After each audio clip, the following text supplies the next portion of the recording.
Well, hello everybody. A while ago I made a video about water basics and water mechanics, and I've gotten a lot of questions in response to that video. So I wanted to take some time and just address some of the questions that people have asked because they're really good, and I feel like a lot of people could benefit from some of these answers. The first comment I want to look at says, "Bro, I need help. I have this huge storage room and it sometimes blows up. It really irritates me because my items might disappear. Do you know a block that can block a water source but not take too much space so I can still click on the chest?" Now this is something I never even really considered, like waterlogging your storage system, because then it is totally creeper proof. So the idea here is if we were to waterlog these chest blocks without clicking on the chests, there we go. If we had a creeper explosion, the water would prevent the chests from exploding. Now the problem here is, of course, if we try to contain the water, now we can't get at our chests. Now one thought I had was you could do like a fence, you know, and if you did this, that would contain the water. But if you try to click through, the hitbox of the fence is still in the way. This is also true with walls, and it's true with glass blocks. Now, potentially what you could do is alternate them, but as you can see with glass and walls, that doesn't quite work out. Now, fences and walls, for whatever reason, it does, and you can still get at the chests back there. So to answer the question, the best thing I've been able to come up with is alternating walls and fences. Keeps the water contained, keeps the chests waterlogged, and allows you to access the chests.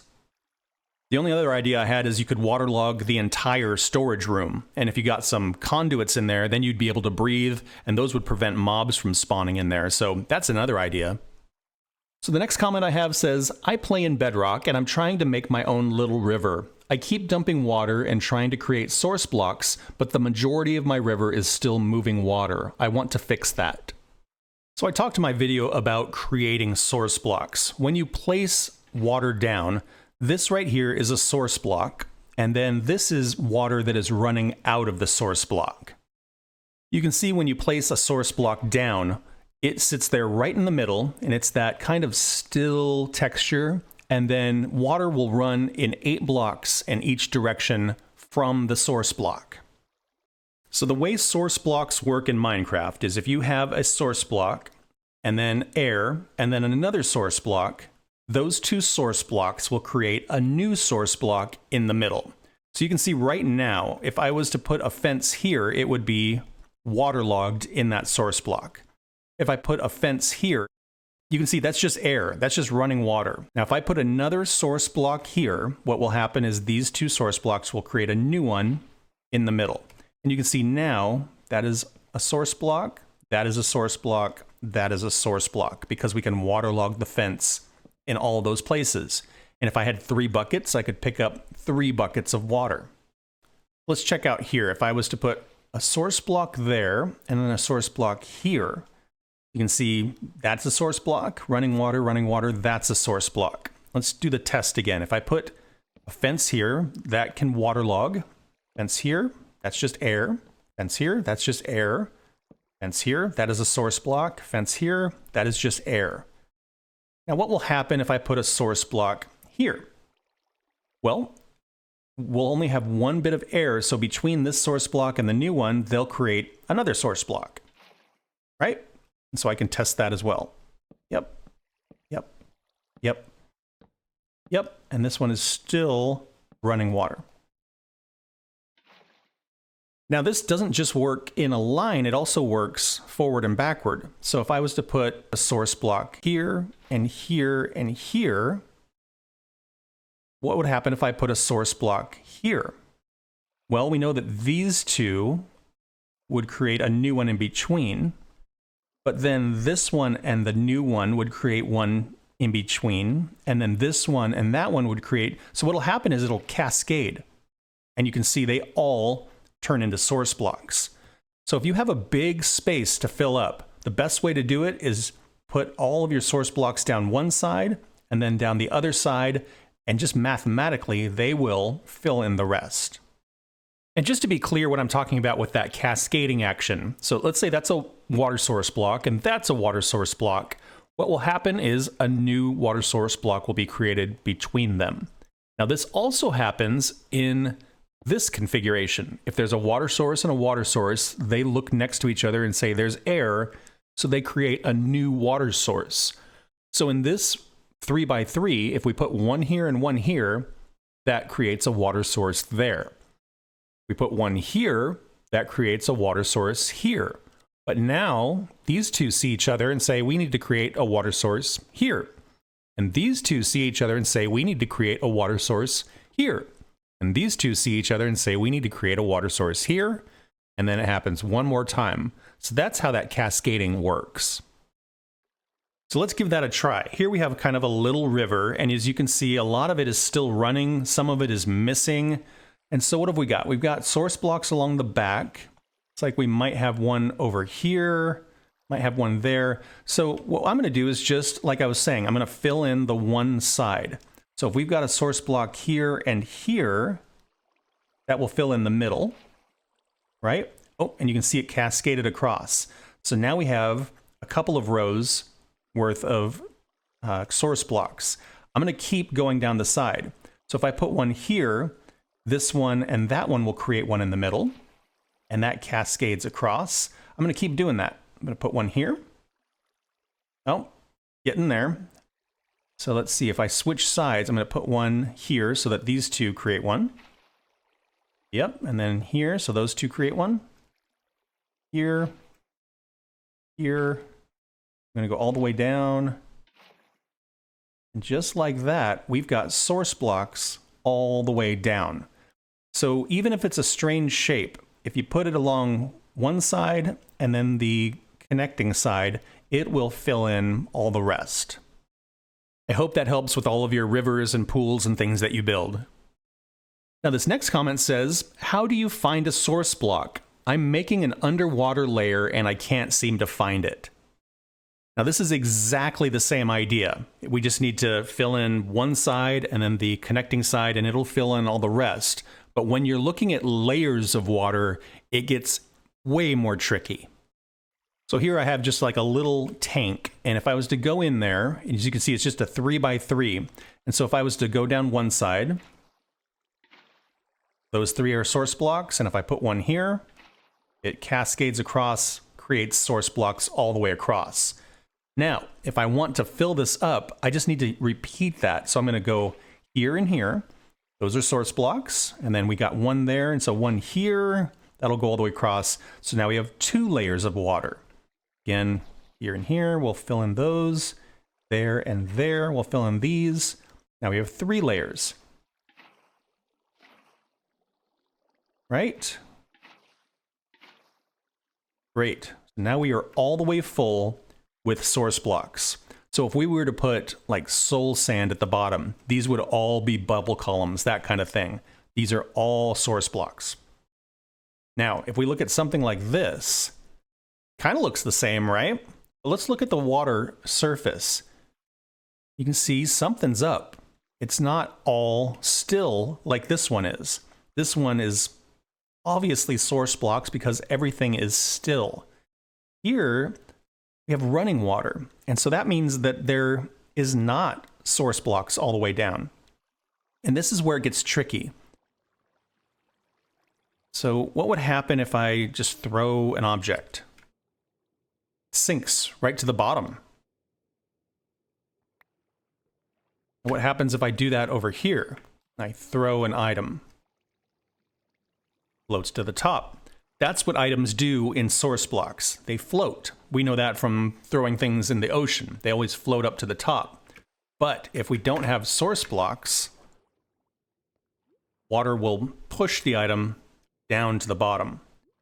So somewhere in here, we are missing source blocks.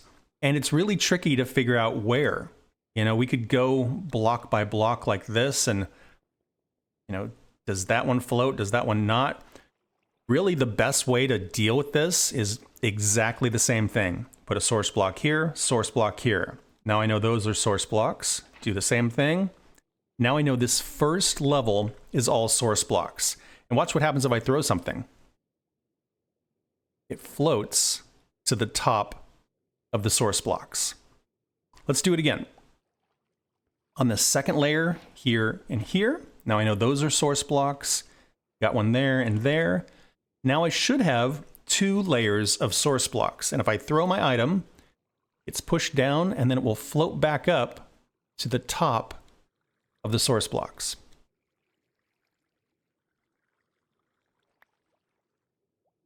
So I know actually what's going on here is there's only water at the top.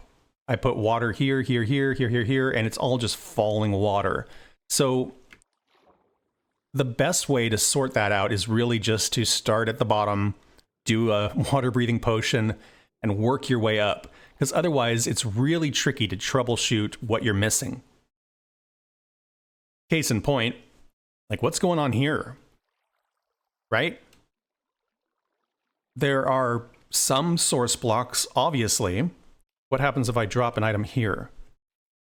Goes straight to the bottom, okay. What happens if I drop an item here? Still goes straight to the bottom. What if I drop it over on this side? Straight to the bottom. Oh, no, it's floating up a little bit.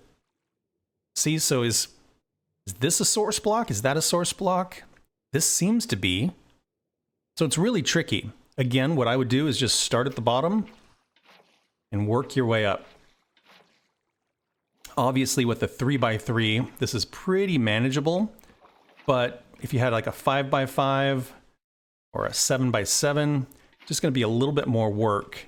You'll just have to go all the way down from the bottom to the top.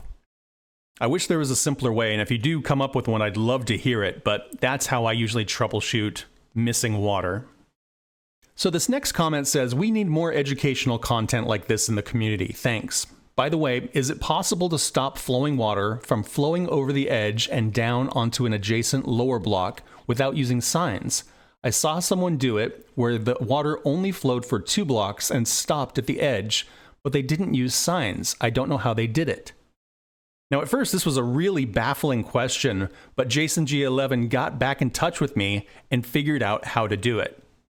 So what we're talking about here is when you have water, it wants to flow 8 blocks. And if you have an edge, like so, it will flow off of the edge and then want to go another 8 blocks.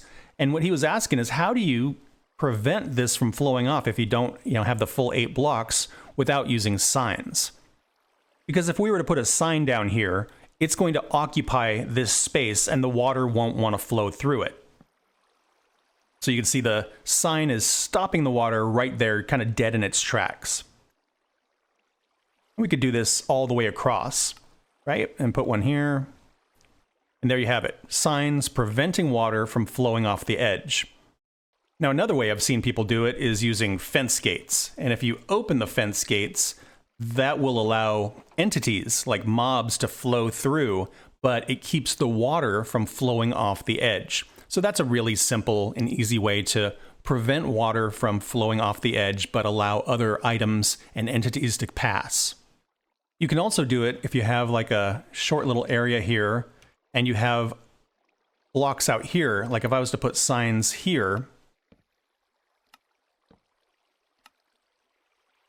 those signs are occupying this space, and so the water can't enter it. And so that will prevent water from flowing off the edge, but still allows items to flow over it. Now, what Jason figured out is you can also use glow lichen. So if I put glow lichen here, you can see it does basically the same thing that the signs did. It occupies a little bit of this block and keeps the water from flowing off its edge. Now, what's really weird is if you put it here, it will flow across the top of the glow lichen, and you get this really weird water glitch. So if you have an item that's coming down, it'll flow all the way across the water, even though there's really nothing besides the glow lichen to support it. A really bizarre mechanic. But yeah, there's a lot of little blocks that will kind of occupy that space and prevent water from flowing, but not impede entities or items. This next comment says, "Hey Todd, is it possible to waterlog a granite block? Because I've seen people do that, but I've never understood how they do it." Well, the short answer is no. It's not possible to waterlog a granite block because a granite block is a solid block, and solid blocks take up the whole space. There's nowhere to put water to waterlog them. But you can make it look like a granite block is waterlogged. And so what I mean is, this block here is a solid block. It is using the whole space.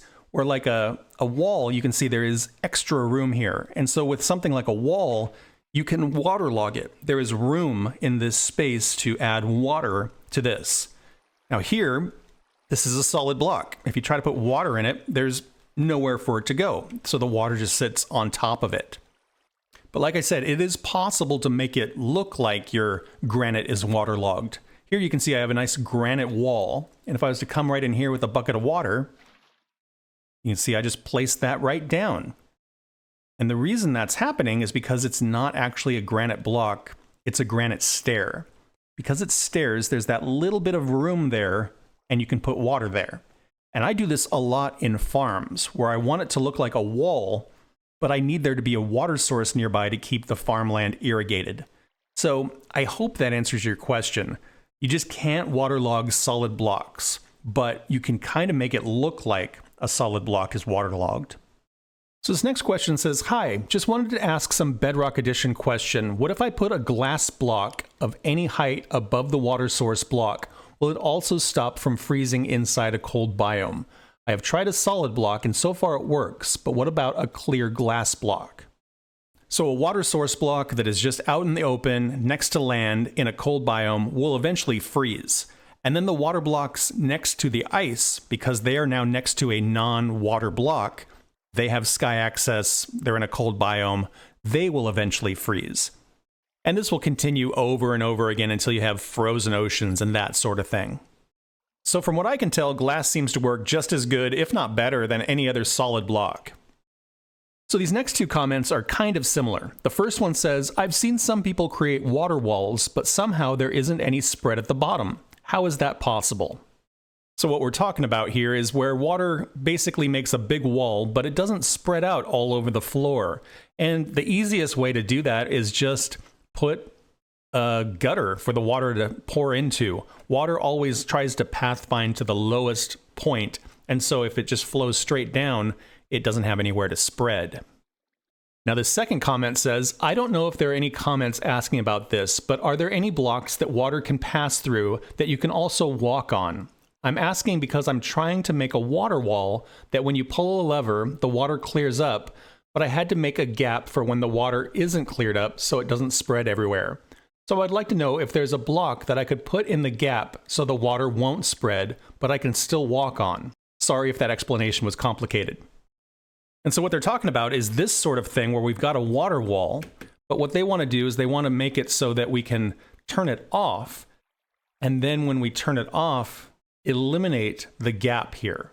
So you'll notice when the water finally recedes, we've got this hole in the ground, and wouldn't it be nice if there was a way to eliminate that? So the first thought I had was leaves. What if we put leaves down here and then we waterlogged all of those leaves? Would that make it so the water wouldn't spread? Well, unfortunately, no, that doesn't work. Maybe ice? No, that doesn't work. So eventually I found two mediocre ways to do this. One of them is if you put slabs down and then you waterlog the slabs. For whatever reason, that works. And when you turn it off, it's not perfect, but it's not that bad as far as walking over it. You can see it doesn't even really slow me down too much, unless I kind of catch my foot on that, but you can always, jump it or whatever as well. The other option was pressure plates. And they're not the prettiest thing, but for whatever reason, that little bit of a lip will keep the water from flowing over. And when the water recedes, it is perfectly flat. The only thing you have to contend with is that clicky sound.